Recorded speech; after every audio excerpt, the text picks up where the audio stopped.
Véritable success story de la radio Espace Guinée, les Grandes Gueules, détentrices des meilleurs scores radio en Guinée, de la meilleure émission talk show, a donné le créneau horaire du départ au bureau et du retour à la maison, récoltant depuis des années consécutives le titre d'émission la plus écoutée en Guinée, toutes catégories confondues.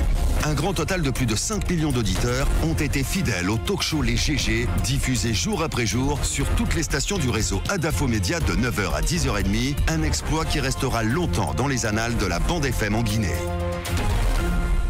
Toutes nos excuses évidemment aux auditeurs ce matin. On était censé joindre donc Jean-Pierre Mbemba, malheureusement.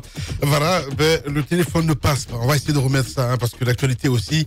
C'est cela, mon cher Titi. On part à l'Assemblée nationale. Nouvelle CENI, il faut le dire, l'heure à la désignation des représentants. Nouvelle CENI, l'heure à la représentation, à la désignation des représentants. C'est vrai, le deadline pour que chaque parti concerné par la composition de la nouvelle CENI, c'était le 2 janvier. Ouais. Et il se passe que toutes les parties concernées n'ont pas encore formulé, en tout cas désigné leurs représentants. Oui. On apprend que l'administration, la société civile et le parti au pouvoir, donc la mouvance présidentielle, auraient fait déjà cet acte, se sera acquitté de cet acte en désignant leurs représentants. Resterait donc l'opposition. Et si vous avez suivi les débats ce week-end, c'est que il se trouve que le MATD, le ministère, aurait adressé le courrier au chef de file de l'opposition, à Ella Seydou Diallo, pour que l'opposition désigne ses représentants. Ce qui ne plaît pas à tous les partis concernés par ces désignations.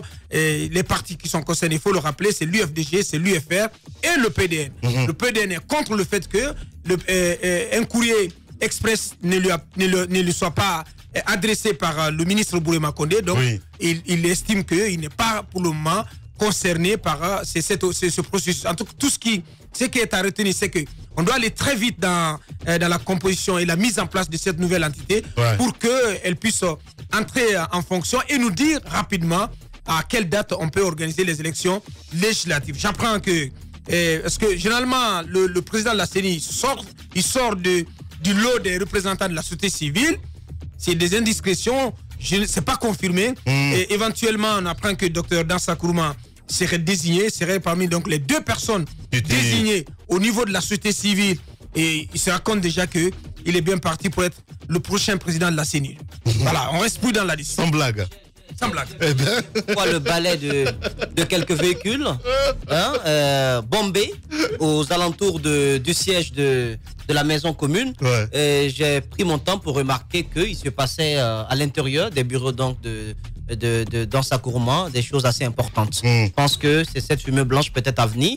Mais je pense que dans quelques jours, on saura toute la vérité. Maintenant, est-ce qu'il va falloir que les chicaneries entre leaders politiques de l'opposition puissent retarder la mise en place de la nouvelle CENI? Je pense que non, le peuple de Guinée ne mérite pas cette autre crise fictive que les politiques peuvent créer. Parce que c'est au détriment, c'est à leur propre détriment, mais c'est à l'avantage de pouvoir en place. Parce qu'ils ont été prompts à proposer à leurs représentants. Ce que j'ai dit lorsqu'ils se sont entendus sur cette loi, on me dit, l'opposition dit, écoutez, tout le monde ne peut pas être à l'Assemblée nationale, on a voté, on s'est entendu, mais il faut comprendre que la démocratie, c'est la majorité. Mais je voyais venir cette crise-là. Justement, combien de représentants l'UFDG aura? Combien de représentants l'UFR aura, ainsi que le PDN? C'est la grosse question. Parce que là, chacun veut avoir un courrier. Le ministre Bourama Condé, je lui dirai, s'il a vraiment la volonté que la crise ne perdure pas, qu'il adresse un courrier à ces 3 partis politiques et que ces partis puissent se rencontrer et désigner leurs représentants. Voilà, nous repartons sur le terrain. Koïta en direct sur les Grandes Gueules. Comment dois-je le présenter? Bonjour, Koïta, Dora. Bonjour mon cher Lamine, bonjour à toutes les alors, bienvenue dans les Grandes Gueules. Vous êtes également des forces sociales de Guinée, l'autre faction, et vous dites, mouvement de manifestation de soutien au SLEG, vous n'êtes pas dedans. Pourquoi? Merci beaucoup mon cher Tamba. Nous ne sommes pas également les forces sociales, nous sommes les forces sociales. Vous savez, vous en tant que journaliste, il vous revient des fois la responsabilité de restaurer un peu l'histoire, de restaurer un peu la chronologie des faits.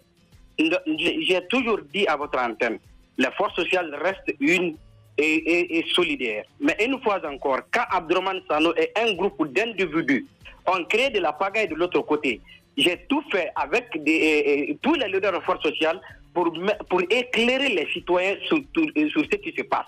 Mais ce qui concerne de façon spécifique le soutien au SLEG, je vais mettre aujourd'hui à la disposition de la presse nationale et internationale le seul document qui lie les forces sociales aux syndicats. Pour les 5 centrales syndicales qui ont signé un document avec les forces sociales, je le mettrai aujourd'hui en présence d'Espace TV et la radio et toute la presse nationale et internationale pour éclairer davantage les citoyens. Nos citoyens sont pris en otage par un certain nombre d'individus qui ne défendent des causes égoïstes et individuelles.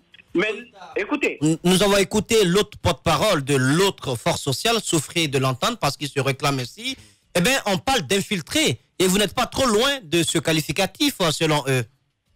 Vous savez, Moussa Moïse, je n'ai plus à prouver quelque chose au peuple de Guinée. Les choses sont claires. Mes prises de position sont très claires. Quand tu prends par exemple, pourquoi nous avons créé les forces sociales? C'était seulement que sur le prix du carburant. Et la fois dernière, la réduction qui a été faite. Mais qu'est-ce qui s'est passé exactement? D'ailleurs, moi, ce que je ne comprends pas, Lamine, c'est que ce matin, si vous avez écouté le 8h, au micro de la rédaction de Radio Espace, c'est ce même Koïta qui parlait de la nécessité d'accompagner cette lutte. Je ne sais pas, qu'est-ce qui s'est passé entre-temps? Vous étiez ce matin dans nos éditions. Permettez-moi de vous éclairer.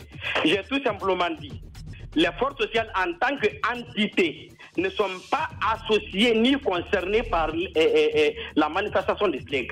Mais le combat pour l'ouverture des classes est un combat citoyen et noble, dont chacun peut jouer son rôle. Si moi, Koïta, je me présentais aujourd'hui à la manifestation, je allais me présenter en tant que Koïta individu, mais pas en tant que force sociale. Cette précision me paraît être importante. Bien. Les forces sociales, en tant qu'entité, ne sont pas associées ni concernées. Ceux-là qui font des communications populistes, des démagogies sur les réseaux sociaux. Hier j'étais la personne la plus insultée à travers les réseaux sociaux. Mais ce qui est important pour moi, c'est la cohérence de mon combat. Ce qui est important pour moi, c'est d'être en harmonie avec les principes et valeurs qui régissent la société civile. Ça, au moins, il n'y a pas de débat en la matière. Bien, Koïta, on aimerait vraiment vous écouter très longtemps, mais malheureusement, on est pris par le temps. La radio, c'est l'heure. Merci beaucoup. Forcément, il y aura un sujet concerné ce soir sur Espace TV avec le journal de Moussa Moïse. Nous étions très heureux de vous savoir nombreux, mesdames et messieurs. Demain, on se retrouve pour un autre numéro. Grand merci à toute l'équipe technique. Mohamed Diaby, Mamoudou Kondé, Souma et évidemment Saïdou qui était là aussi à côté télé. Prenez soin de vous. Dans un instant, c'est Arnaud Béchier qui vous retrouvez pour Zik Laisse passer la matinée et sur Espace TV. Moussa Moïse là avec le JT. Prenez soin de vous. À demain.